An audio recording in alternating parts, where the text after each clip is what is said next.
Baik, assalamualaikum warahmatullahi wabarakatuh. Perkenalkan, saya Muhammad Dwi Haikal. Saya mahasiswa dari Poltekkes Kemenkes Bengkulu. Saya profesioners. Di sini saya akan mengajak teman-teman untuk mengenali apa itu isolasi sosial dengan mata kuliah keperawatan jiwa. Baik, selanjutnya. Isolasi sosial adalah suatu keadaan di mana individu mengalami suatu kebutuhan atau mengharapkan untuk melibatkan orang lain, akan tetapi tidak dapat membuat hubungan tersebut. Jadi pasien dengan isolasi sosial itu sering menyendiri.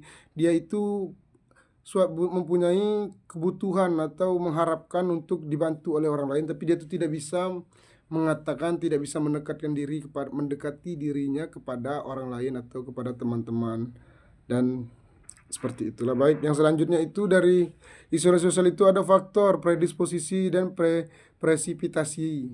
Baik, yang pertama itu ada faktor biologis. Faktor biologis itu transmisi gen pada skizofrenia sangat dipengaruhi oleh beberapa faktor.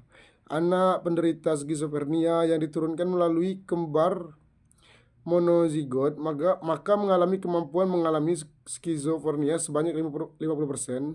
Jika seorang anak berasal dari kedua orang tua yang mengalami skizo, lebih menurun sebesar 36% dan 15% pada seorang anak yang lahir dari salah satu orang tua mengalami skizofrenia. Baik, yang selanjutnya itu ada faktor psikologis. Faktor psikologis itu dapat diakibatkan oleh pengalaman negatif klien terhadap gambaran diri, ketidakjelasan atau berlebihannya peran yang dimiliki oleh pasien itu sendiri, kegagalan dalam mencapai harapan dan cita-cita.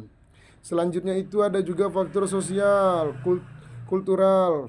Baik, faktor sosial budaya yang memiliki hubungan dengan terjadinya isolasi sosial meliputi usia, jenis kelamin, pendidikan, pekerjaan, status sosial, pengalaman sosial, latar belakang budaya, agama, dan keyakinan individu serta kondisi politik. Baik, di sini adalah manifestasi klinik pada dengan pasien isolasi sosial. Yang pertama itu bisa kita lihat dengan data objektif. Pasien itu sering menolak interaksi dengan orang lain. Yang kedua, merasa sendirian. Yang ketiga itu tidak berminat. Pasien tidak berminat ingin mengikuti suatu kegiatan atau dia ingin menyapa seseorang. Dia sukanya sendiri terus. Pasien juga merasa tidak diterima dengan perasaan berbeda-beda dengan orang lain. Pasien juga mengungkapkan tujuan hidup yang tidak adekuat, yang tidak tujuan hidupnya itu seperti tidak ada. Dia ingin menyampaikan kepada orang lain. Tidak ada, dan juga biasanya pasien sosial tidak ada dukungan orang yang dianggap penting. Baik, di situ